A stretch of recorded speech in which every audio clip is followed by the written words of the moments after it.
for glory, but e-buggy pays the bills. Welcome to the No Name RC podcast. Get ready for some serious bench racing. But be warned, we speak our minds, express our thoughts, and sometimes things can get a little rowdy.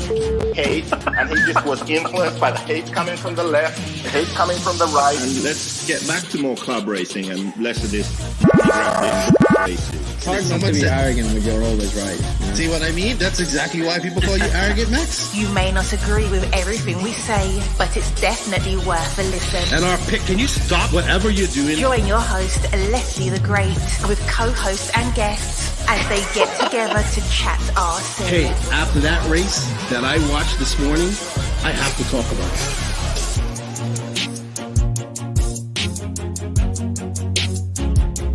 Here we go. $100 right here, $100 throw. Oh no! I like this.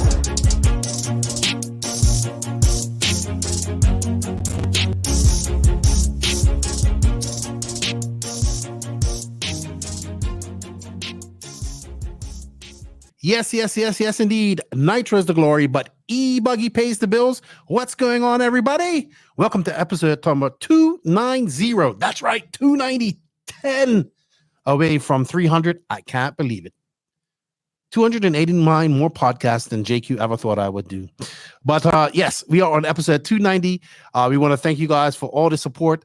I'm your host, Keenan White, aka Lefty the Great. We have no co-host, sir, just an interview. These are our shorter interviews. Yeah, like an hour and a bit. That's our short interviews here at the No Name RC podcast, as you know that. But another iteration of our short podcast here on show number 290. And that guest who's been on her before, was on this podcast before, but wasn't when we had video, and that is Elliot Boots, who just coming off his Dirt Nitro Challenge win, who's had his last year of his career has been probably one of the best he's had. We sat down and had a little chat with him, and just shoot the shit with him, see what's going on with him and how things are going at SWORKz in this package, because he's on fire right now. But before we get into the Elliot Boots interview, I have to say some thank yous out there. First off and foremost, a big shout out and thank you to the NNRC squad around the world. Wherever you guys are listening to this, we greatly appreciate it. You know what? Let's start something new. If you're listening to this, let us know in the comments where you're listening to it from.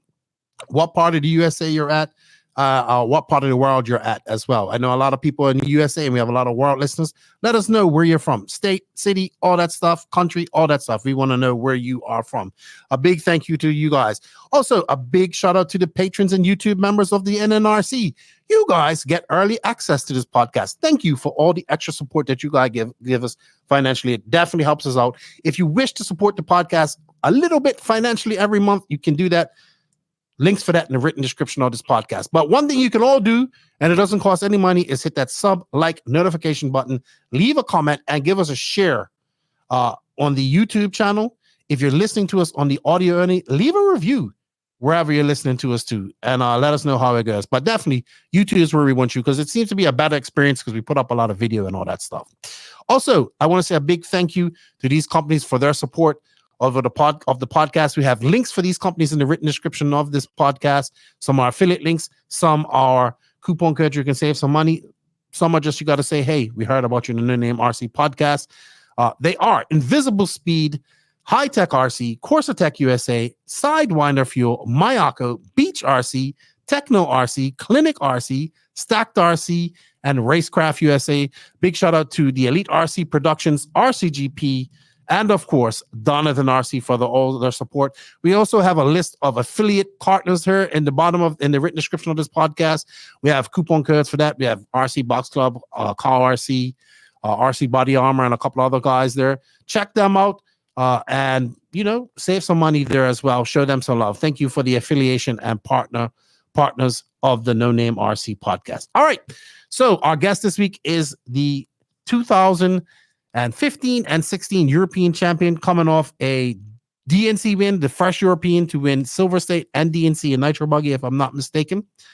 But welcome Elliot Boots to the podcast. I've had him on here before. I've had the pleasure of being at races where Elliot's been, RCGP, stuff like that. Gotten to know his dad over the years. Very nice young man. Shout out, young man.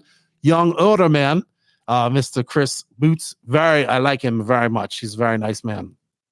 But I decided to have Boots on because at one point we thought Boots was going to retire because he wasn't getting the results that he was getting. And then after the Italian race, and by the way, he's just coming off another win of the Italian race as we talk about this. The Italian race about 2 weeks ago, he won that. And I decided to have him on, and it was a great chat. Thank you, Elliot, for your time. I hope you guys enjoyed this.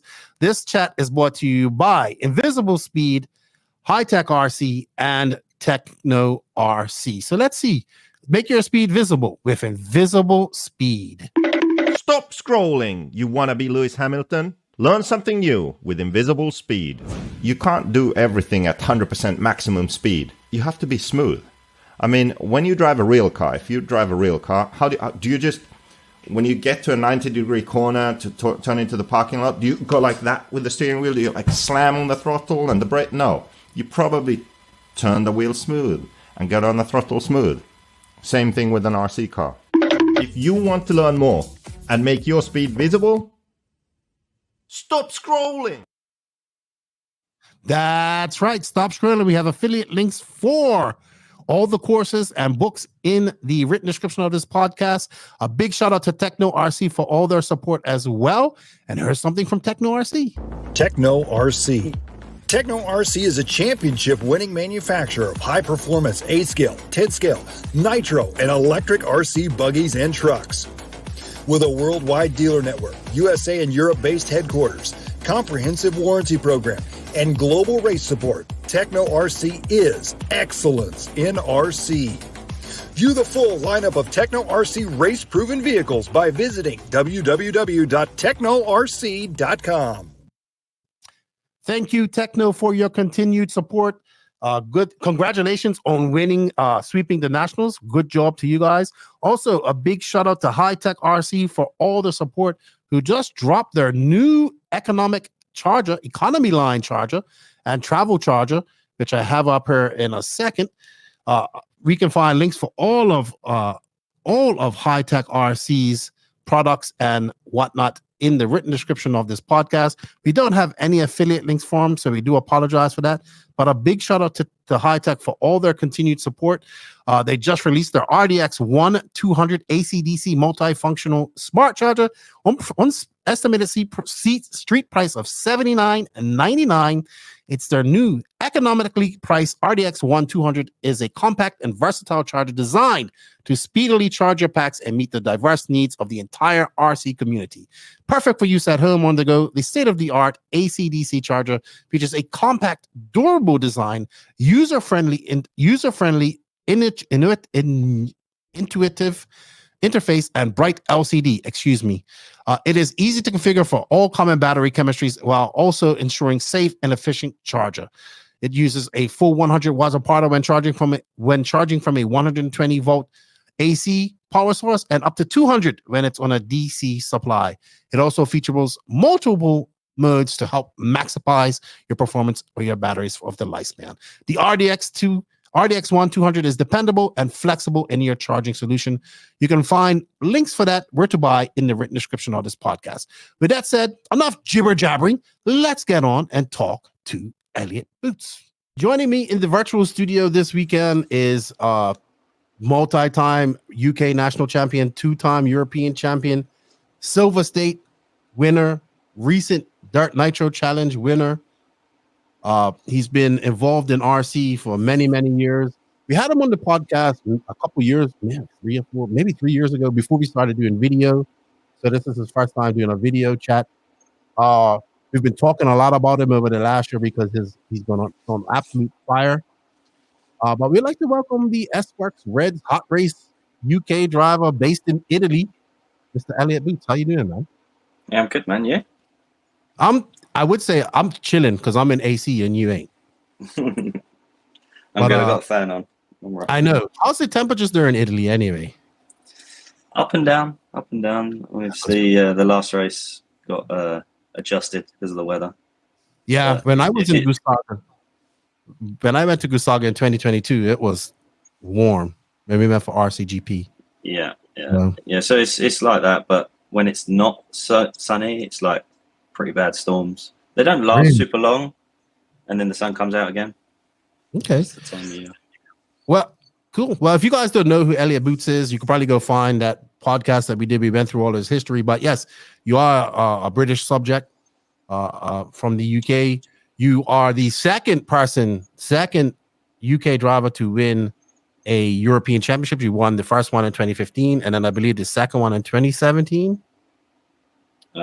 15, 16. Okay, so back to back. You won your first one at the race that you're going to at Hungaroring, which you're going back to in July. We're going to talk about that in a bit. But you just come off a nice, impressive victory at the Italian race, which was Mal's race. I know a lot of people kind of didn't really tune into it because it's the same weekend as the Nationals, but it was a very stacked race. Lots of the fast Italian guys. Canas was there. Who else was there? Ungaro. Yeah. Bertone,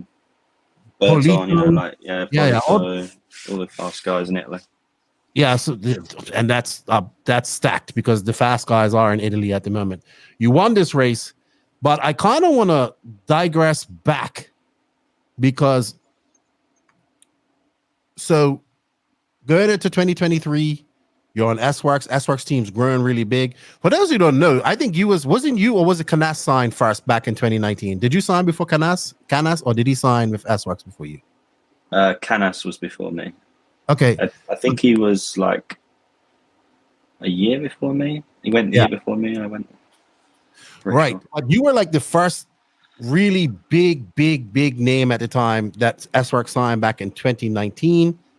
I think you went straight out of there as you got on the car, and then like a couple of months later, you went out and won Silver State in 2019, which was very impressive. I was there. And you've had very good success with the SWORKz car. But leading up to 2023, the Italian race, we said it on the podcast. I mean, JQ said it, Max said it. Your results kind of weren't there, right? And I think you can admit that to yourself as well. We even had you like possibly retiring. You just had a beautiful daughter. You're with you work for Reds. Your girlfriend or significant other is Federico Rossi, who is also the daughter of the Reds family. She works there as well. You live in Italy. So we thought all of that was kind of combining where you might just retire, work for Reds, do some type of stuff with RC. But then come this Italian, I mean, we were very vocal about it. We was like, what's going on with Boots? I'm sure your old man heard it and told you. Yeah. I'm sure people heard it, but we was like, what's going on? Like, we think you're going to retire. And then like 2023 Italian race comes around, you win that. And like, we haven't been able to stop talking about how good you are since then. So I guess I wanted to ask you, leading up to 2023, I think your results probably weren't what you wanted. You kind of dominated the British Nationals for a long time. You was losing some of them to like Skidmore. I know some of them were like, you'd had the wrong tire or this or whatnot. But what was probably going on in your life at that time where you weren't getting the results that you wanted? Or your package? Can you pinpoint anything from that situation? It's hard to say specifically. At the time, I had a different person, helping me racing, and the direction we was going with the setups, I don't think was right for me personally. The way I drive, as people know, setups are very personal. Everyone drives differently, and yeah, I think we was going down the wrong path with it and trying to drive something else that works for someone else. So I think the turning point for me was the Worlds in Redovan. Right, I didn't make the final. I didn't drive the best. The setup was not, I wasn't really comfortable with the car. I had some bad luck. It was just one of those bad races for a number of things. And when I got back, I was like, I don't want it no more. It's not happening no more. So I didn't want to feel the way I felt coming away from that race again. It's if I can help it. So you weren't done with RC. You just said you was done with not making these finals. Yeah. Okay, so it was a mental adjustment as well. Yeah. So some things had to change, and within the team and stuff, and set up and work harder in different ways. And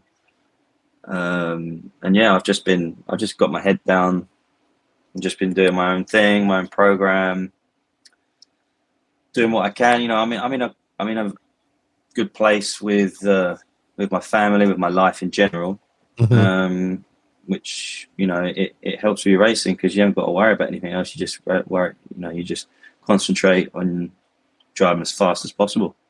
Mm-hmm. So what is it in you're talking about setup and personal, was it just trying to follow the team's advice to what you wanted, and then you and I don't know who you're working with now, maybe you can say, but whoever you're working with now is definitely helping if you are working with somebody. What were some of the things that you guys found that kind of made you switch it up, and when it all clicked there at that Italian race? Not anything like change. I'm not breaking the mold of anything like that. It was just like kind of going back to basics, going back to like standard stuff. We've set up basic stuff, not doing things that I would never normally do from someone that was helping me before. But now I've got like Luigi, who's like a friend of the family here, lives close to me. He drives SWORKz as well, so we go testing together, and it's good because he likes the setups that I like, so we can work with each other, which helps a lot. So if we go to a race, he drives the car, he knows, he's like, well, remember when we did this? I was like, yeah. Or I'd say to him, do you remember when we tried that? It was much better, or we shouldn't do that because you remember when we tried it, it was really bad. You know, so we've got that in common, which helps a lot, I think, at the track. Yeah, and the mental thing too, right? Because a lot of this is mental. You got to mentally prepare yourself and go out there and make yourself strong. Even when in the face of, see, a lot of people would have taken that Worlds, like not making the final and just been devastated and not want to do this anymore. But you kind of switched up and said, I don't want that to happen anymore. I want to make the finals, right? And I think that's a big thing, like mentally switching yourself to, yeah, I'm not going to allow that to happen anymore. Yeah. I mean, this game is, you know, it's heavily mentally orientated, as well as many other things, but you got to be mentally strong and confident in your stuff. And now I feel very, very confident in my car and in the products I use. I know it's nice now with the setups I have. They don't change too much. So when I get there, I know exactly what the car's going to do. There's not, oh, maybe not. None of that. It's like, just go out and drive. Absolutely. Did you also think, because the SWORKz team is super stacked, right? We have, Canas is obviously, he's a European champion. He has been racing a lot. He's probably one of the best top 3 racers in the world. I put you in the top 5 as well. Top 5 best racers. Like, I think you can go on him in any race out there in the world. I think he's part of that. Then you have the USA team getting stacked. You got like Fuller and Rose and all these guys. The team's growing. Did you feel a little bit of pressure to kind of, because you've seen success with SWORKz prior to this. You won Silver State. Yeah. All that stuff. Did you feel any pressure to kind of cement your position in that ever-growing team? Not really. I'm not. I wouldn't say I'm a super jealous person with stuff like that, but as long as we all get on and you help each other, because that's like, if I'm in the team with someone, me and Canas work quite well together. We have done. I think that's what's helped a lot of the results as well. To share information with each other, like genuine information. It helps a lot. When you've got some people that are a bit shady in the team or whatever, then it can be a bit not really fun times. But like all the guys, when I came to DNC, everyone's super nice. I've known quite a few of them for a while. But everyone, we're all kind of working together because I brought what we use from Europe and the American guys show me what they do. So like the setup I ended up on for DNC was like a hybrid, like a mix between a bit of what I use and a bit of what they use, which is really good because everyone brings something to the table. Yeah, they've been working very hard over there in the USA. We're going to touch on that a little bit later on, but I just wanted to ask you that. So Gusago 2023 Italian race, you go out there, you win that. Now I will say this is kind of like your home track, but it's still, I don't think people understand the competition. Everyone says that. Yeah, it is, but all those guys there, apart from Canas in that final, know that track as well as I do, easily. Exactly. And the competition level, these drivers, these guys in Italy, I think Italy has the highest competition of racers, 8-scale racers in Europe right now. Yeah. So you are racing against some fast guys. Now, a lot of people may not know them. Like, I know people don't really know who Polito is, Tresavan, even that kid, Gabriel Astorino, he's gotten really fast over the last, since I saw him at RCGP. Ongaro, obviously, Barton, Canas making a trip over. So you are racing against very top competition, right? Yeah. Maybe not the best in Europe, but the best competition in Italy. Yeah, for sure. I mean, quite a few of them guys, you know, they're European final level, world's final level, double world champion. I mean, they're not like average drivers. All right. And then the thing after that, you go from the Gusago win, and we was like, okay, we even said it. Maybe he won because it's just like it's home track and all that type of stuff, and he goes there a lot. But then you back that up with a second at the Euros in 2023 behind Canas when he won this at Radovan, which you did win a Euros there in 2016. Yeah. But that was like, we was like, okay, something's clicked with Boots here. Something's going on. He's back. He's got his flow back. What's going to happen? You go to Radovan, you got a second. Did you think you could win that at any point at Radovan, or was Canas just too much ahead of you? I was stressing a little bit in the semi because I just want to get in the show. I just want to make sure I was in. You know, it's like you don't want to do like LCQ stuff. It's, you know, like it's just chaos. So it's always like just get in the show. It's like 45 minutes on a track like that. Anything's possible. But once I was in, the car was feeling really good. We made a few little changes for the final, and I did. I thought I could win that. Around halfway, he was catching back up. Not a lot, but slowly. We was catching him, and like we dropped the other guys. So anything was possible, you know. But to come out 1-2, still amazing for the team and everything. So and I was happy for Canas to get his first Euros title. I know the feeling. Absolutely, I like Canas. Gotten to know him over the last couple of years. Good young man, putting in a lot of work. I think then it was the controversial Red GP after that. Might have been that, or it might have been Buggy Lane. I talked to you privately about that. So we go back to Gusago, where you just won this past weekend, or you won the Italian race. You're racing there. It's the Red GP, so it's like your Red's home GP. We talked about it very extensively on the podcast. We broke down the video. You and Polito, who's a teammate of yours. He's a teammate on chassis, but not a teammate on tires. This probably even got me in trouble with the Matrix people because we said some things. But very controversial. So I don't think they understand English, so you're all right. But dude, you should have won that race. Like, I don't understand. You won that race, but as soon as you came across the line, I saw the pit man, like Martin and the other Italian guy, like making off in the drive and then the race already immediately changed his decision. I'm like, what? Yeah. It was. I think he was persuaded quite quickly by a few people, rather than watching like the footage, like after the race if they protested it or whatever. That's why I kept going, because you know, last lap, almost last corner. I still think I had the line, but you know, it's what it is. I guess it's not. I won't let it get to me. It's not a big deal. It's not a world championships, you know.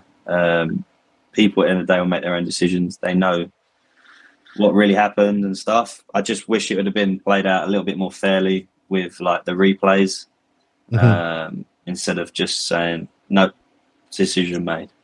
Yeah, they switched it. I said to them, they're not going to let this race was pretty big. I said they're not going to let a non-Italian win her this weekend. That's what I said. But I think you should have won it. No disrespect to Polito, he was fast too. But I think you won that. That buggy land was very impressive too. Even though you probably didn't get the result that you wanted, fuck me, you was fast. Yeah. I don't know. I don't know.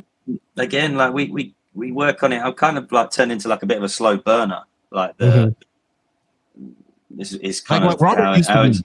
So like I'd start off qualifying, and step by step, each one gets a bit better. Semi-final a bit better than the final. We're there. Is how the trend seems to be going at the moment, which is fine. And yeah, we made a few small little changes, and yeah, I just went balls to the wall, and it was good. Unfortunately, I had the problem with the roll bar popping out, which flew me off the track. Which is why I stopped. It wasn't to do with everyone thought it was to do with ONROAD hitting me. It wasn't anything to do with that. My car was already all over the place before, because the roll bar came out on the back straight. It was like super fast back straight section, and I was sending it quite hard along the back, to be fair, and it popped out. I would have one here, but so I can show you on this guy here. Okay. So this, I don't know if you can see very well. This part here, the ball joint, it popped out. And the roll bar went under the drive shaft, so it was stuck up. It was stuck up like this. Okay. So and then I was just like, I tried doing a lap of survival, but I was basically in the way of everyone. Oh man, I mean, it was impressive because Canas and Ongaro were flying, and then you was just like right there, and I was like, I mean, it was the first time after the race that I had Robert, Marco, Burton, and a few others just say, I just let you go, man. I'm not even trying. Yeah, it's just that good. Not even trying. I think that was like your last big race for 2023, and then let's fast forward to 2024. You went back to you've been to DNC previously. You came second at DNC back in the day. I think it was on Kyosho. Yeah, that's when they had that crazy step up. Yeah, and you were the only one able to jump over it. Well, but you did it. You did it over. You was able to do it. I think did Runafalk win that year, and then you came second. I think it was. I can't remember. No, I think Mayfield won it. I was second. It was Reds 1-2. Okay, that's when he was running Reds. That was at the Fear Farm. At the Fear Farm, I just remember that step up, and you was the only one that could do it. And then you would still make flips. I was doing flips because crashing. You would make it 2 out of 3 times, and then like that third time, you would always, but you still wouldn't lose any speed. But obviously, you weren't able to win it. And then, you hadn't been to DNC for a while. The last time I saw you at DNC, have you been to DNC while you've been on SWORKz? I can't remember. Yeah, once the first year. Yeah. Okay, so you hadn't gone back since. I was then. doing okay, but I remember I broke servos in the final. Steering servos. Okay, I do want to say the fact that you in 2019 you went to DNC on a Kyosho, left Kyosho, joined SWORKz, and then went like a few months later and won Silver State, your first real big race. So that was very impressive as well. So that also leads me to my segues to my next thing is that you're the first European to win Silver State that I know of, to win Silver State and win DNC, 2 of the biggest races in the USA. But let's lead up to DNC because I think Max might have picked you. I had you, look, I'm not gonna lie, I had you in the top 5. I had you in the top 5, possibly winning, but like I didn't expect you to go out there and dominate like you did. I mean, Runafalk was fast and Fen was catching, but your car looked great. You was driving good. You won that. Tell us a little bit about your DNC week. I know you had a hybrid setup, but that's a long, hard race. Yeah, I mean, from when I used to begin racing back in the day, we didn't drive on these pristine, flat, perfect tracks all the time. I used to drive on tracks that would deteriorate, So I have some sort of experience that you have to change your lines. You have to adapt because like getting frustrated with the track and just like not admitting that there's a bump there and the car will go through that bump. You have to like change it up a bit, a bit like motocross. You have to change your line sometimes. Which I think helps knowing a bit about that. And Yeah, I mean, it's never easy. The plan was just to stay clean, you know, because a mistake on such a big track with a marshal so spaced out, you just lose so much time. I mean, I was quite surprised, you know, we got TQ. He wasn't aiming for that. He was aiming just to be in the main. It came down pretty close in like the last qualifier, I believe, between me and Ryan, but there was a little bit of controversy going on with the track watering, but that's always yeah. I mean, like we had water the round before, and then they wasn't going to water their run, so we was all like, "What?" And then they did start watering the track. But yeah, so I managed to grab the TQ, and then we went into the mains, and I said to the mechanic and guys I was with, I was like, Mayfield's going to be on my back door at turn 4. He always does in the final. At DNC, he just has something, he just turns on in the final. I was like, I know I'm going to have him like breathing down my neck on lap 1, so I've got to get going. But to my surprise, he didn't. I don't know what happened. I think he maybe got caught up at the start and stuff, but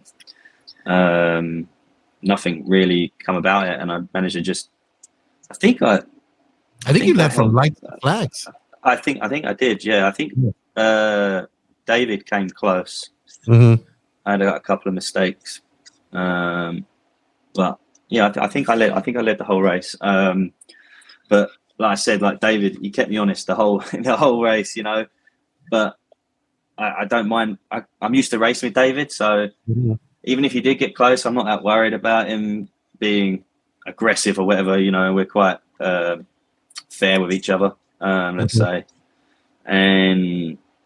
But I was running at a comfortable pace that I wasn't like over pushing. I was in a comfort area for me, so we could just click off laps. And the setup I had on the car made it just super easy just to turn laps.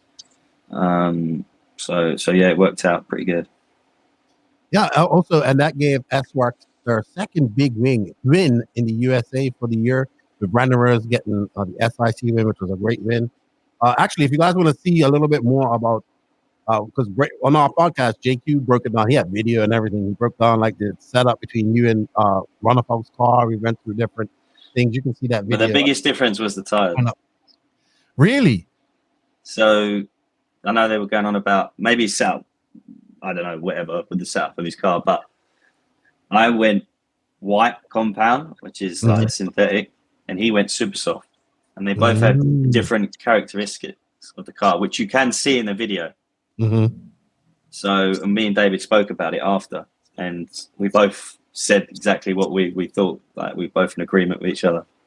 So like I had more forward drive than him because the compound, like he had more stability. Like the side bike, my car would turn a bit more, so you had to be a bit more careful. Where he could just turn in, but he had less forward traction. Right, because you could get over that jump on that far end, where he made a lot of mistakes. I saw that. It was a great victory, man.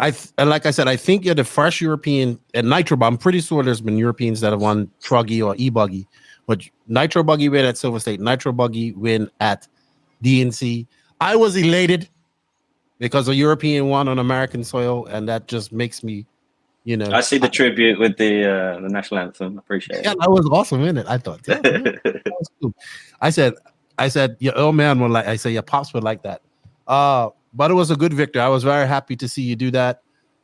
Because I'm a big proponent of you guys going over to race against them, and I'm a big proponent of them coming over to race with you guys, even though they don't reciprocate that as much. We're gonna touch on that a little bit later, but I know you're one of the guys who kind of understands why they don't come over, but at the same time wishes they did. But yeah, man, excellent race for you. I think that kind of, you know, SWORKz is in a row, like Canassa's European champion, Brandon Rose, a dominating win at SWORKz. You go on to dominate DNC. So it's like kind of all clicking for SWORKz at this point. Like I've said this on the podcast. I think like what you guys have worked out for your top drivers is amazing because all of you seem to be doing good. Like Brandon Rose just finished 4th at the Nationals. Fuller was flying at the Nationals. Camden was flying at the Nationals. I think our new car, you know, the Evo that came out as the season started, is a big improvement as well, and I think that's helped a lot with the success. What has been some of the big improvements on that car that you have noticed? A lot more consistency on the track. You can push harder, and the car is more stable.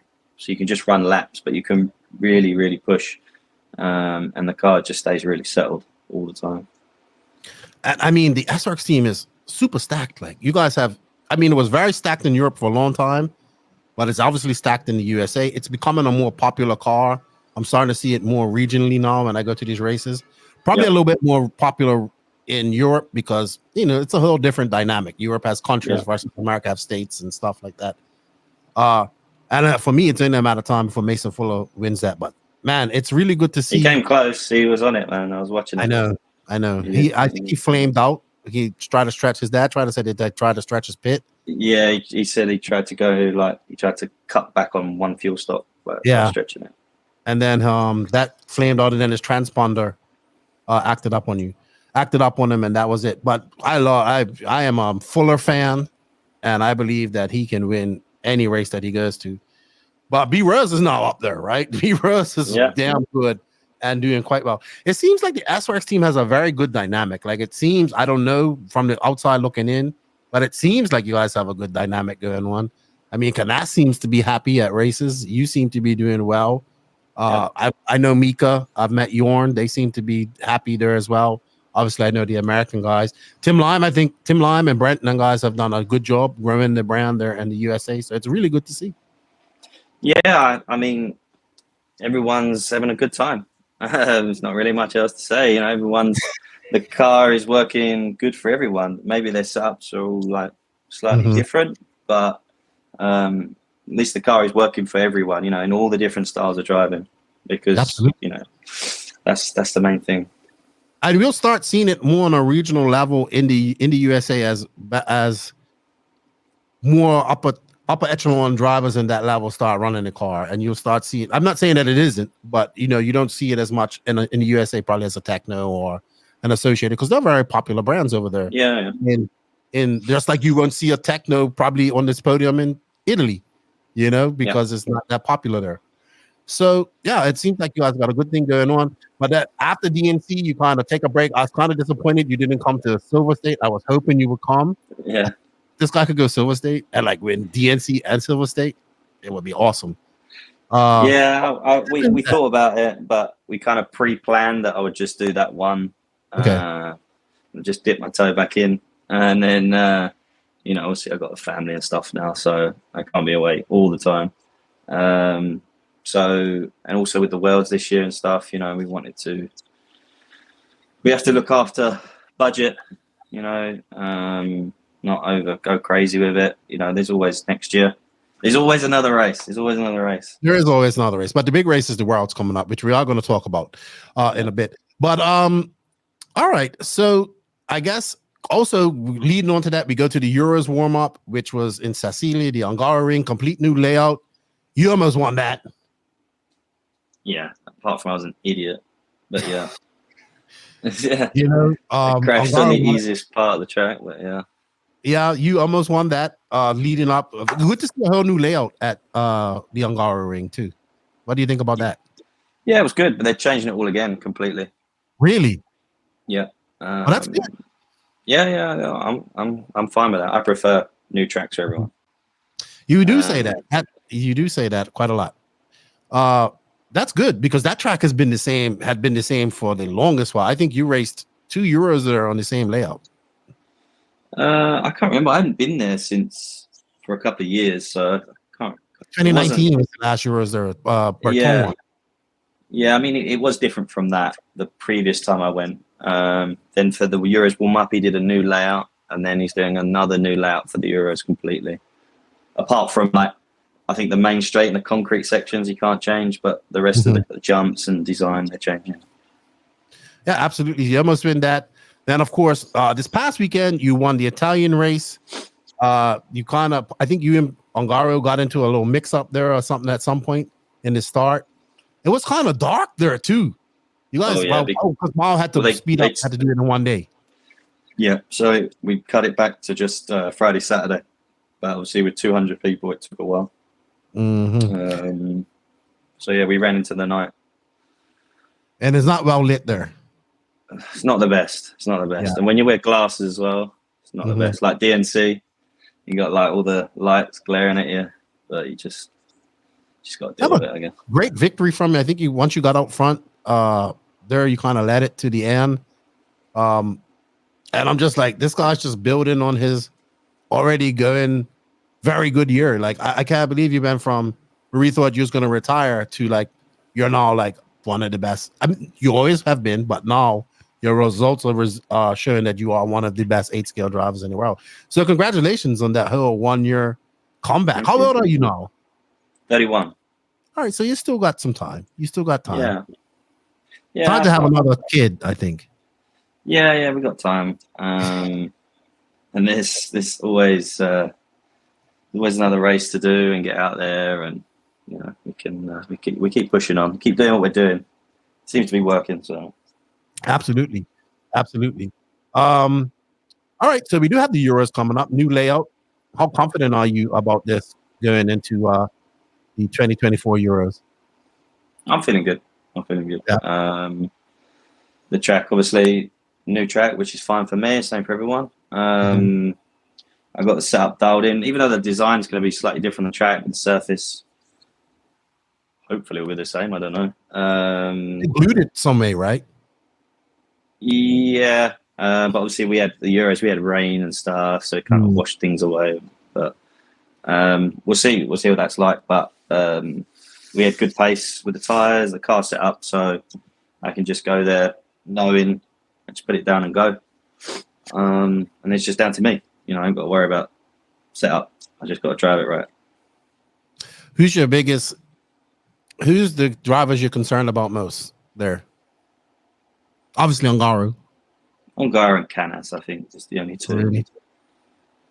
What do you think's going on with Ronafalk right now with the switch from X-Ray, from last year to X-Ray, and kind of not just getting the results that he's having? You talk to him on a personal basis. I went through it though. I went through it. Sometimes you have a bad year, or you know, you just can't find that setup. That's like I'm sure he will, and it will click. You know, obviously I think he's doing the stuff on his own now, where before he had people helping him. I know that obviously X-Ray have got loads of people and whatnot, but yeah, I mean he's been driving a C-Hub car for many years. It takes a bit of adjustment. I'm sure he's a good enough driver to sort it out. I've got no doubt. He'd probably show us all up at the Euros. You know, I wouldn't bet against that. You know, that's just how he is. But when you ask me who's a threat based on what's happened so far this year, I would say Davide Ongaro and Canas. But there's 5 other people that could easily win. Absolutely. That could easily win. All right, so that's going to be interesting. That's happening at the end of July. Unfortunately, it also, I think it clashes with Wicked Weekend. So it's like going to be 2 big races on at the same time. So we'll be racing in the day and then watching the racing at night. There you go. You'll be watching the race at night.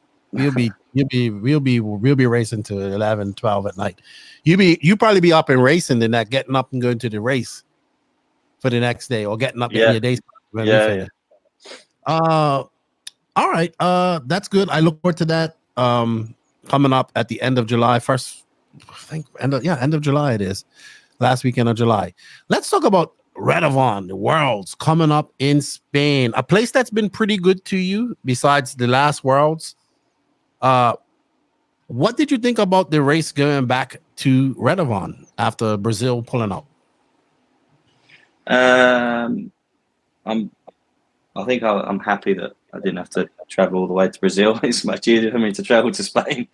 I'm sure the track in Brazil is obviously good, but as a traveling point of view, it's much easier for me to go to Spain, and for I think a lot of people this side of the water. I don't know what it is that people's thoughts in America, but what I hear from sponsors' point of view as well, it's a lot easier to get product there. There's quite a few more complications going to Brazil and whatnot. importing and whatnot. Yeah. I don't know the full story, but it's not as easy as Spain. Let's say. But as a track goes, I mean, the facility is amazing. They have everything. Generally, the weather, touch wood, it's always good. A race normally, and yeah, I like the track. Yeah, got a new layout. I was there recently doing some testing. Some of the other guys are out there now, and then they start to change the layout next month. The track closes, and then there's no practice for everyone. So that's a good thing as well. Yeah, fresh for everyone. Everybody's been getting this test session. All the Euros are out there. I learned this from our e-buggy review. I didn't even know that the Baldo brothers had switched to concepts. I thought that was a brilliant. I didn't even know until I got to e-buggy Euros. Really? I didn't even. I don't know. Yeah. That's a good move. I think the Americans are be able to come into this because I think the surface ain't gonna change. I think they're gonna keep the surface the way it is. So that's the big thing. Obviously, this is a humongous track, so it's a lot to change. That is elevate. I tell people all the time, you cannot honestly fathom how the elevation is at Relevant until you go there and see it and how big that track is. Similar to the buggy arena, you can't see the elevation till you get up on that high that track. They got a lot of work to do. I know they said they're keeping like some of the rollers, the concrete rollers, and that type of stuff. Yeah, like most of the main straight coming up with the same, and the concrete sections they can't change, but all the rest they're going to adjust the design slightly. Yeah, so I think that Birds, because one of the biggest complaints, and you topped on it, was the Americans don't like coming to Europe because of the same footprint of tracks. When you see a track like Redovan, you understand why it's kind of hard to change it. But I think they know what to expect. They know the travel good. All that stuff factors into stuff like travel, or knowing where to eat, knowing how to do this type of stuff, know how the temperature's gonna be, know how things are gonna be run, all that stuff. So it's like going back. I think we're gonna see a lot more Americans. Well, I mean, we should, but I still think like that it's gonna be a Euro win at the end of the day. I hope so.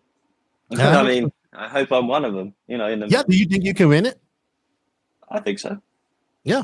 So why not? So for those of you that don't know, 2012, you dominated qualifying, TQ'd the Worlds in Argentina. Yeah. And then you was driving Kyosho back then. I wasn't even there to TQ. I wasn't expecting any of that. It was like we'll just go. I didn't go warm up or anything. It was like we'll just go last minute. All right, we'll do it. See what happens. No stress, no pressure. And it was going good until it went going good. Yeah, somehow you broke a servo horn or something like that. No, the servo melted. Everyone thought it was a servo horn because I was running the plastic servo horn then.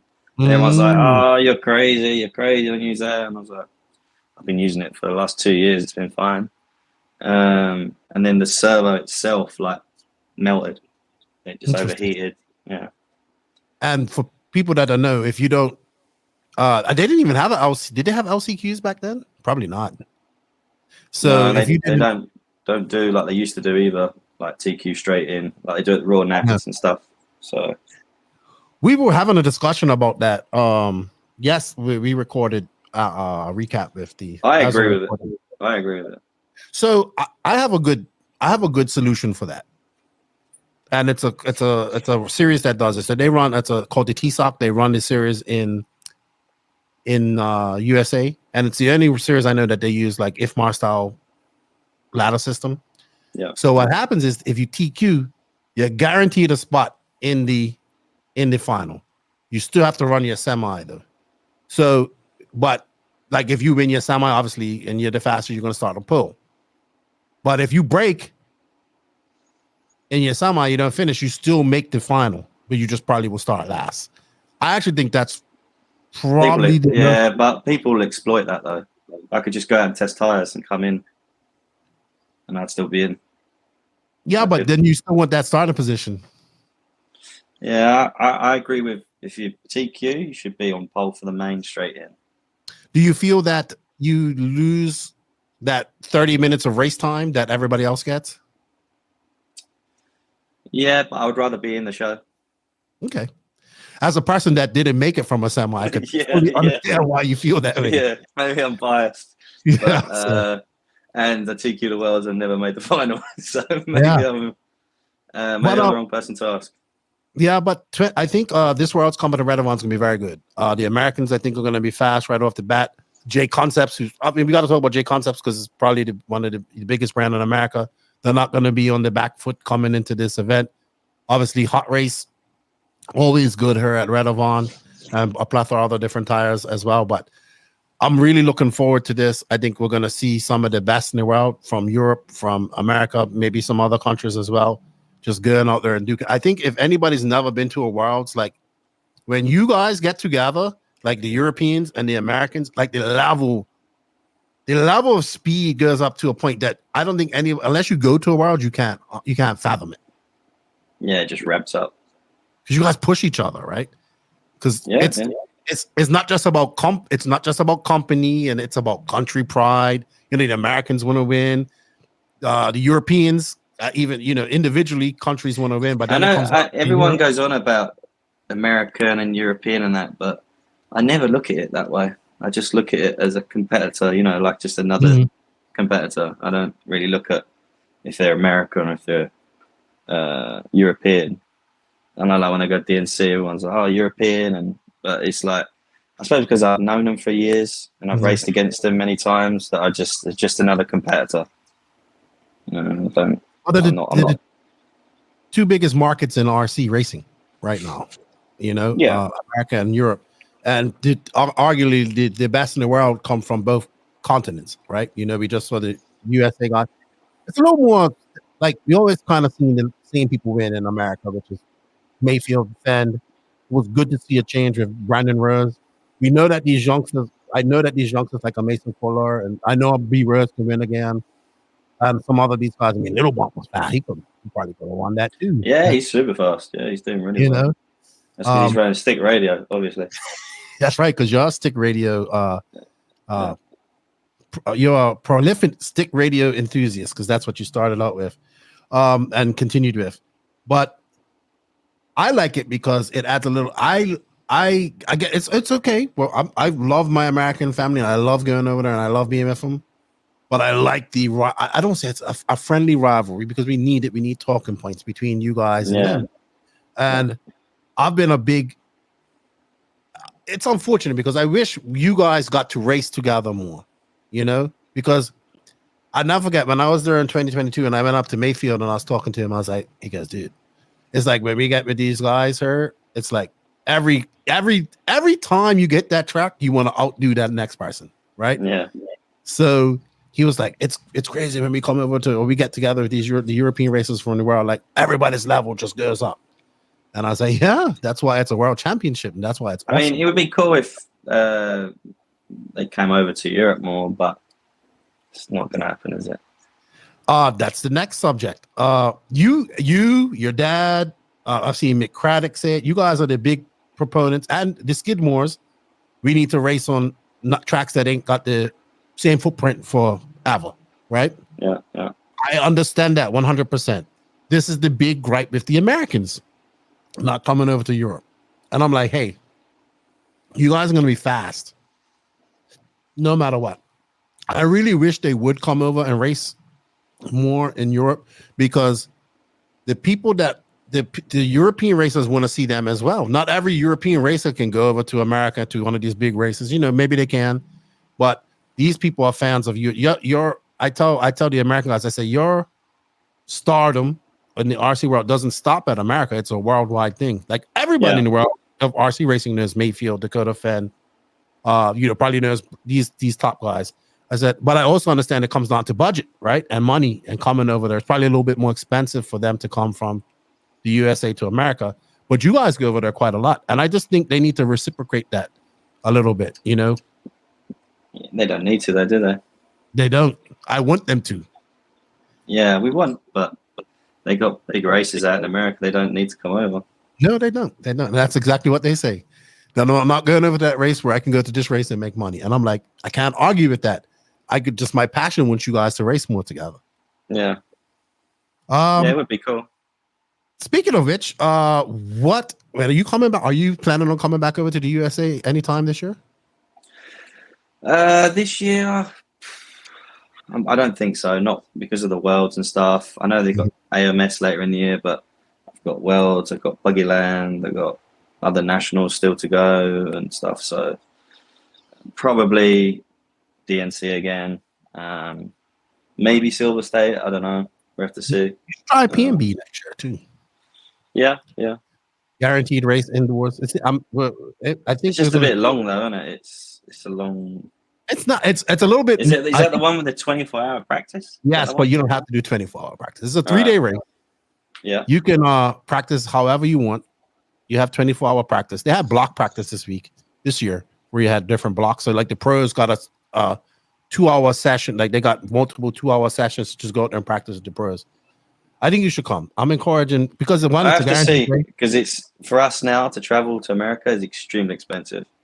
Well, it sounds like the Americans coming over to Europe. It's not cheap either because my ticket to Spain wasn't cheap, and I'm not in America. If I'd have been in America, it would have been cheaper. Right. I hope you do come over to some more races and whatnot. I encourage the Europeans to come over.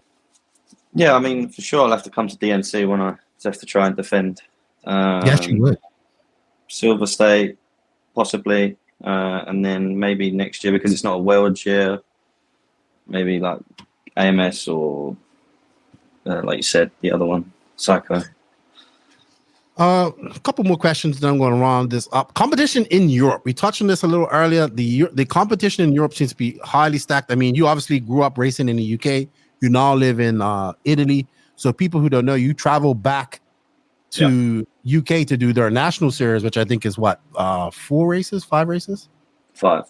So the UK, most countries in Europe have series to determine a national champion. You have to go over there because if you don't, you have to qualify for that's how you qualify for the. Is it the Euros or the Worlds? Euros. It can be both. I think it can be both. Yeah, because you have to place in your national. Yes, because the Worlds you get picked from your country. So like Euros will be like top. It depends on the size of your country. I think the UK gets for the Euros like 10 to 15, something like that. Right. I could be wrong. And then the Worlds is like 3-4 spots, maybe less, maybe more. But it's slightly different between Euros and Worlds. But you qualify for your nation. All right. So you do go over there, travel back and forth to UK to do their national races, racing there in Italy. We talked about how high the competition level is in Italy. I think Spain and Italy right now are pushing out some of the most highly competitive racers out there. Then we have France. I would throw UK in there as well, but not on the level of Italy and Spain. Why do you think we're seeing such an emergence of good talent coming out of these two countries? It's hard to say. Not too sure really. I think I know a lot of the guys. I mean, I haven't been in UK for a while, but a lot of the guys in Italy do a lot of testing, do a lot of running. I mean, when they're younger, like for the UK to here, like school during the week is like 8 till 12. Okay. So then they go to the track, and they can do that. Gotcha. Where normally, like school in the UK is like 9 till 3, 3:30, 4, something like that. So it doesn't give you a lot of time. Weather's not great. Gotcha. So I think I don't know for Spain, but I know in Italy. So it gives them an opportunity to go to the track, to be more free in the afternoons, to go testing and stuff. So I think maybe they're just putting more time in. I never thought of that too, because Spain, I'm sure, is probably similar to her in the DR, where like they go to school to 2:00 and then they're off for the rest of the afternoon. Yeah. In some cases, but that makes a lot of sense. Plus weather, right? They always Italy and Spain have great weather. But I mean, it's pretty amazing. I mean, look at this last Italian race, the amount of guys there that were fast. We're gonna see. Plus, when you've got fast guys in the country, they've all got someone to chase. So it kind of brings the level of more people up together. Absolutely. Because they're chasing something that's faster. Absolutely. A rising tide raises all ships. Yeah. So it's good. I think you're in a good spot there. Tell us a little bit about your life in Italy, because your Red seems to be doing good. We see I'm starting to see a lot of Reds engines at these races that I'm going to in the USA. Yeah, Canas runs Reds, I believe. Does he run Reds?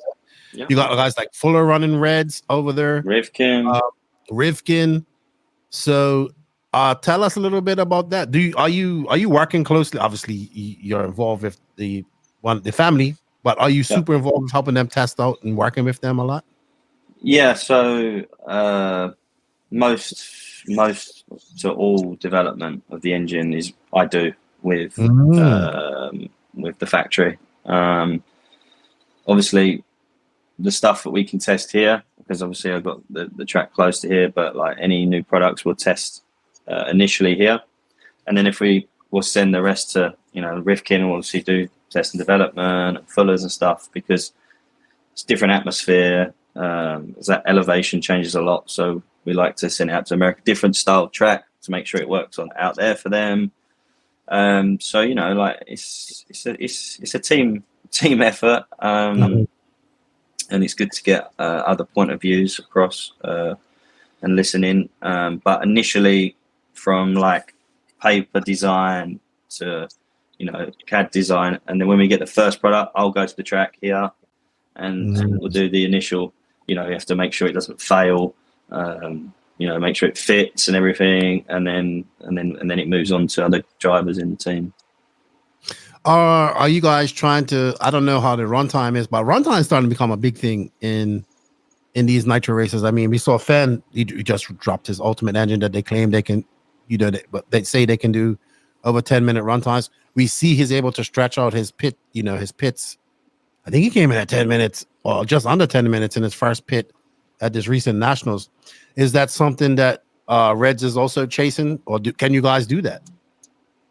For us in Europe, yeah, I mean we get very good fuel mileage, especially because as well as the power that we have as well. Like, I think we are the fastest engines on the straight, but also the fuel mileage is very good, which normally doesn't come together. You normally have one or the other. You have to compensate with one to get the other. But no, it's going well, and a lot of customer. Every time I go to the UK, everyone that runs Reds, they're super happy. They run 10 minutes easy.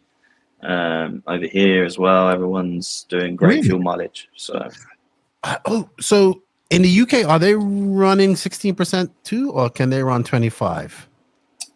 They can run 25, but I'm not sure if they can get it as easily. Even in the UK? Yeah, I think just because like being Brexit now, I'm not sure. I know they can run it because they're outside Europe. Whether they do or not, I'm not sure.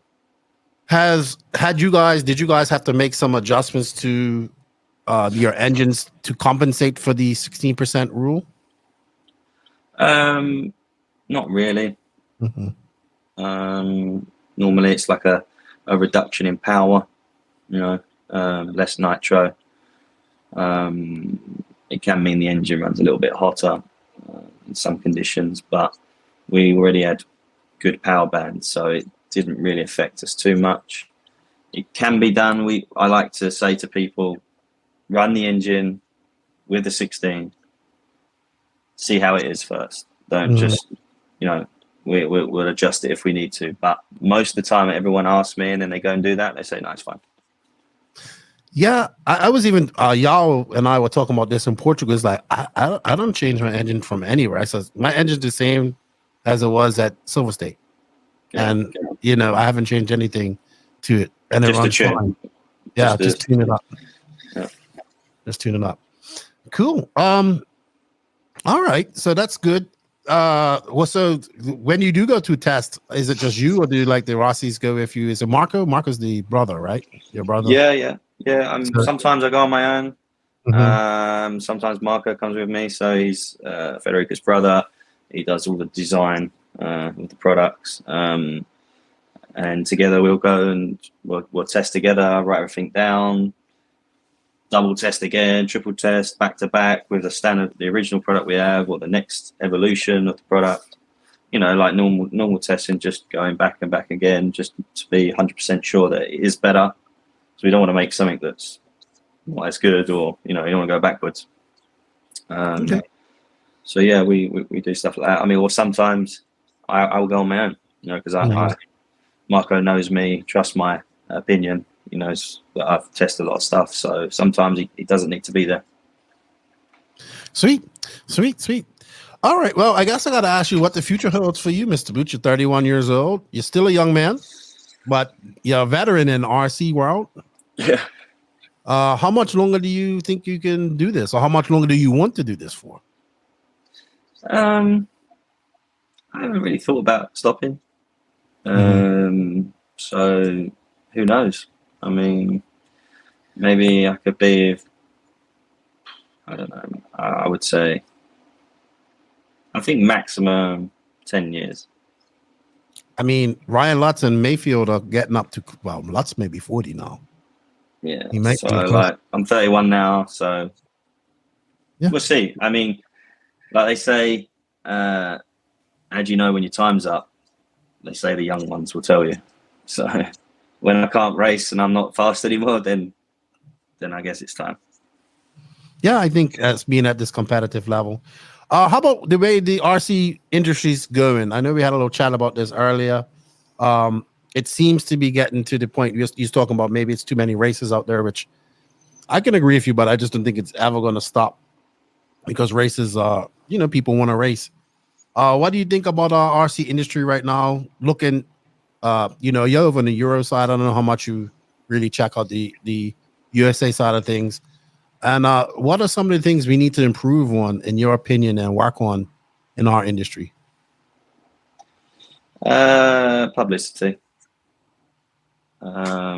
Because we only advertise to ourselves within our own industry. You'd like to see public. I mean, it's dreamland, but it'd be nice to get a big outside sponsor, that's in sports in another way, or some sort of televised in mainstream, something like that opens people's eyes that are not aware of the sport. And when they are aware, I've seen it many times, they love it, but they're just unaware of it. So that would be cool if we could, it's going to be tough. It's not easy. Got to be right place, right time. And yeah, it would be good if we could do that. And, I think less races. I don't know about in America, but I'm talking about for Europe, like less races, but bigger would be better, I think. So because we're combined, instead of like back to back to back to back, maybe the guys could combine the race with each other. I know but it's a different track and blah, blah, blah. They want to get paid and stuff like that. But it would be better to have more of like a show, bigger race, more people there. And like, for me, that would be better to do something like that than these little and often. Well, we've kind of said this recently too. We want more races where all you top Europeans go to, and we kind of don't have it. We have Montpellier, Buggyland, IBC used to rained out this weekend. Italian race, but they're all in Europe. Lots of fast Italians, but not too many outside of Italians. Yeah, so or outside of Europe. I mean, it's just us. The main races, like you said, it's Europe. To get us all to race together, it's not so easy. Yeah, it's we need more of that. That if one thing I could say about the USA, these major races, pretty much all the top guys go to them. That we talk about DNC, PMB, Silver State, AMS, Wicked Weekend coming up here shortly. Yeah.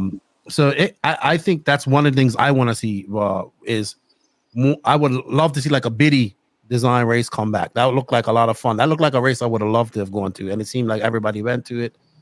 I know Buggyland's going to be pretty popular this year as well. I was talking to Miguel yesterday. I would love to see and not like obviously the Euros. I like to see where you guys all get together. I agree with you. I like to see more of you guys get together and race as a collective and put on a good show for us than I get it though. Everybody has to have their race. Yeah, Have their race and, you know, all that type of stuff. I get it. I understand it. Yeah, it's a tricky question. It's a situation, you know, it benefits and other people in some ways and others in different ways. So it's never easy. Sweet. Well, I told you I wasn't going to take up too much of your time today. I just wanted to have a little catch up, pick your brain about what's been going on in your career lately. I want to say congratulations on the rejuvenation of your career. We were wrong. You're not going to retire anytime soon. It's been a pleasant surprise. I think, you know, you're going to go down as probably the best 1/8 scale UK national to come out, UK citizen to come up, which makes me proud. And you still have a long, you know, you say 10 more years, you're 31, you still have a long career ahead of you. You got a family now. That probably makes it a little bit harder. Your daughter, how old is your daughter now? 2.5, be 3 this year. Is she like going through those terrible twos? Yep, she's full throttle. Sounds like my daughter who went through terrible, and she's been full throttle since she came out. Since she was born. But yeah, man, I think right now you're on a very good upward trajectory. I think you could win the Euros. I think you could win the Worlds. You know, I think you can. And we'll try. That's the plan. Yeah, I think we're gonna have a look at the top 25 here. And I know you're not a big fan of that, but you're back on it. I think you're back on it, are you? Yeah, I think so. It's like I don't even pay attention to that stuff. But people actually make a big deal about it. I know the guy kind of did it for fun, but now it's become a big deal. But I think you're like one of the top 5 racers in the world, and that's a hard club to get in right now. Yeah, I mean, be top 5. Yeah, it's not easy because there's a lot of good drivers. Yes, but it's just being the great. Is the next thing. That would be cool if you won a world. Oh, your third Euros. If you won your you'd be in like a group with like Robert. I think Runnerfox won 3. Has he won 3? Robert's won 3. Savoya's won 3. Yeah. Savoya did 3 in a row. Yes, no, that's gonna be hard to beat. I almost did it. You did. I didn't. Where was 2018? Where was 2017 race? I think it was Sweden, wasn't it? Oh, yeah, that big giant. That's the one Robert won. Yeah. That's the last final JQ ever made. Yeah, I don't know. Did David win? I think he did 2. I should know this. I think he did 2 Euros and Worlds. 2022 was his third. Oh, sorry. Yes, 3 and the Worlds. So, yeah, he's won. Yeah, 2022. I forgot about 22. Yeah, he won 2 with Kyosho and then 1 with Miami. So that's some pretty stacked competition there. I don't know if we're going to see 3 in a row like Savoya there. That's going to be hard to do. Not with the competition level that's at. 3 in a row nowadays. Tell us who to watch out for, who to look out for out of these young guys coming up. Who do you think in Europe? Who do you think is the most impressive to you? In Europe? Yeah. I think the young ones that already are kind of established. There's not like any under the radar that no one knows about at the minute. Yeah, I would say that. I think like a guy, Polito is. I don't know how old he is, but he always seems to be there. Yeah, he's doing okay. I mean, I think David Todd, Spanish kid, he was very good at the e-buggy. Yeah, he was good. I said, he was impressing. There's some French kids. I mean, I know it's kind of like a good track for them. They know it and stuff. But I think in France, they've got a few young kids coming through now that seem to be pretty good. You got like Noah, Remy. Is it Remy? Remy Bermudez. Yeah. And then there's another kid that drives it. They're all X-ray guys. They seem to be doing pretty good. What was his name? I can't remember. How about in America? How about in the USA? Who's impressing you? Little Bump. Really? Yeah, he's very good. Yeah. How old is he? 13. Yeah, he's gonna be the one. Do you think carries on this path? But but he needs to maybe dip his toes into Europe a little bit just for experience. He's still very young, so there's no rush, but to be a more rounded driver, you know, but he's very good. I would not disagree with you there. And I don't think, like, a lot of people tell him he's going to win a Worlds by this age. No, let that kid develop organically, you know? Let him still enjoy RC. No pressure. I mean, obviously, there's always going to be pressure, but, you know, he was very fast this past weekend. That's where we're he looked at. He was driving really, really well. Shame a few little, you know, mistakes that you can tell he's young. He's ready to go, you know, maybe a bit too much, but he was hungry for it. But no, he's going to be a few more years. He'll be at the front of everyone in America, I think. I wouldn't dispute that. I know he's going to wrap this up, but I want to pick your brain. What about when you look at guys like Dakota, Fenn, and Mayfield, still kind of just 1 and 2 over there in the USA? Obviously, throw in a Fuller and a B Rose in there, and a Rifkin now and then. What's your thoughts like Mayfield and Fenn right now? I mean, Fenn hasn't won, but he's I mean, I think it's a comfort thing that they're in compared to everyone else. They've been there so many times. So mentally, for like the other guys are like, oh my god, like I'm in, like, oh my god, I'm in this position where they've been in it so many times they don't even think about it, and they're used to racing each other. They've got the speed. Like quite a few other guys have got the speed. They're just not used to being in that position. Got you, like a deer in headlights. Yeah, kind of. Well, we both agree on one thing. We think Mason Fuller is very good and going to be extremely good here. I'm just waiting for him to get that first big. He's and they're super nice people as well. The Fuller's I'm all about Team Fuller. You know, he's one e-buggy, one truggy. It's just we just got to get that monkey off his back and get that big nitro win, and it could be Wicked Weekend. So we shall see. Anyway, man, I'm not going to take up too much of your time. I want to say good luck with all the Euros coming up. Enjoy your time off. I know you're building cars as well. Good. I am pumped to see that you're happy with your package, with your RC package. It's showing on the track. I wish you all the luck. I wish I was at the Euros, but I'll be at Wicked Weekend. I will see you at the Worlds in September, which I wouldn't be surprised if you win either. And I'm gonna thank you for your time, man. It was a good catch up with you. Tell your pops I said hello. I haven't spoken to him for a while. Yeah, he'll be watching this for sure.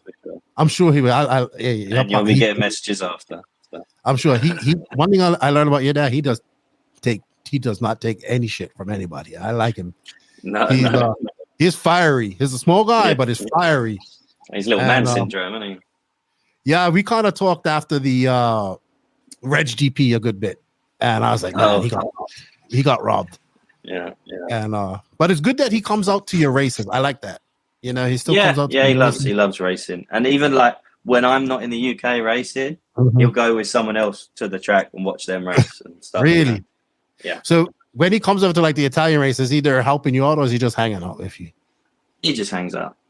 He just likes hanging out, watching and stuff. You know, it's not. Sweet. It doesn't like do anything on the car, thank God. But that ended many years ago. But he's there for support. So. Got you. He's there to hang out with his granddaughter too. I just she's at the track and his son. Exactly. Yeah. Doing something cool. I like him. I think it's awesome. Tell him I said what's up. Thank you for your time. Good luck with everything coming up, and we'll see what happens at the Euros, man. Yeah, let's see. Awesome. Still, also best hair in RC. He hasn't had one. This guy's hair is off the hook. Yeah, today's not the day, but today is not the day. There you go. Cool, man. Enjoy the rest of your day, and tell everybody at Reds I said hello, and good luck at the upcoming Euros, man. Thank you. Thanks. Awesome. BeachRC.com, the Razor's one-stop online hobby shop. Choose from all the popular brands and variety in stock with super fast shipping and great customer service. BeachRC.com still has the local hobby shop feel with all the benefits of the internet. BeachRC.com is the exclusive distributor for Ultimate Racing, SWORKz. Pro Circuit Racing tires, Nitro Lux fuels, and Assault RC performance products. So fill up your cart and check out at beachrc.com today. That's right. A big thank you to BeachRC for all their support. We have an affiliate link for BeachRC in the written description of this podcast. Also, a big shout out to Sidewinder Fuel, because we're bringing you powerful fuel for over 35 years. Little Bump is actually their big sponsor. They're a sponsor driver at the moment who did very well at the Nationals. Morgan Fuel has been collaborating with many of the world's top drivers for over 35 years. This has enabled us to test our fuels in many of the most challenging situations and take the development of competition fuels to the next level. That result is Sidewinder, the market's most powerful racing fuel. This fuel has been track tested and proven by national world champions such as Ryan Cavallari, Ryan Mayfield, Greg Degani, Mark Pavidis, and many more. These drivers appreciate that Sidewinder is blended perfectly for the high-performance needs of competitive racing. Don't let victory slip through your fingers. Purchase Sidewinder today. And what's power without tires to get it to the ground? Hot Race Tires. There you go. We just had a Hot Race Tire driver on with Elliot Boots, who did very well with it here at the Italian race. Loves the tires. They're working on some new stuff. We want to thank Hot Race for all their support. We don't have a Hot Race hot picks and all that stuff, but if you want to find out some more information about what tires they have and what information you have, any information about tires, we have links for that in the written description of this podcast. Support Hot Race Tires, built out of passion for racing in Italy. Thank you, Nicola, for all your support. All right, Boots, thank you for your time. Elliot, we greatly appreciate it. It was great catching up with you, living the life over there in Italy. Living that RC life. Congratulations on the Italian race. Good luck, Italian race win, and good luck to you in the upcoming Euros and World Championships. We look forward to seeing what you can do. Maybe you'll make it 3 European Championships in the world, and maybe you will add that World Championship to your belt. We shall see. We hope you guys enjoyed the chat with Elliot. We do have a couple of these one-off interviews coming off. You guys know I'm kind of traveling, so to sit down and do a 4-hour podcast is going to be kind of difficult when I'm on the road, but when I do have time, I will release. So I have pre-recorded some of these podcasts, these interviews, and with some of these celebrities or superstars in the RC industry, and I hope you enjoy them. A little bit more shorter form of podcast. Yeah, it was a good chat with Elliot Boots. With that said, I want to say a big thank you to all of the NNRC squad around the world. We can't do this without you guys' support. Don't forget to hit that sub, like, notification button. That's absolutely free if you listen to us on a YouTube channel. Also, give us a share, leave a comment there as well. If you're listening to us on an audio-only platform, please leave a review there. It all helps the algorithm. We appreciate it. We appreciate the views if they come from YouTube or from audio-only. We like YouTube, but if we understand that some people like to listen to podcasts. Also, a big shout out to the patrons and YouTube members. You guys got early access of this podcast. Thank you all for the continued support. We greatly appreciate it. If you wish to support the podcast financially and get perks such as early access, you can do that. Links for that in the written description of the podcast. Also, a big shout out to these companies that support the podcast. We have links, affiliate links, coupon codes, all that good stuff in the written description of these companies, showing the sponsors some love, show the podcast some love. They are Invisible Speed, High Tech RC, Corsatec USA, Sidewinder Fuel. Corsatec got a sale going on right now. Mayako, Beach RC, Techno RC, Clinic RC, Stacked RC, Racecraft USA, Elite RC Productions. Shout out to our drivers, Dave Ronafog, Robert Batty, Alexander HagBerg, Matty G, Pecco, Ivanen, Una Hutton, and Mason Fuller.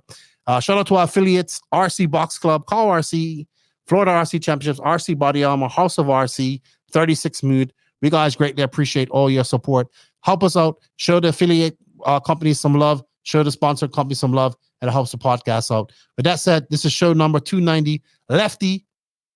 No Max here. We are out. Nitro's the glory. E-Buggy pays the bills. Max has one thing to say before you go. Don't forget to hit that sub notification button.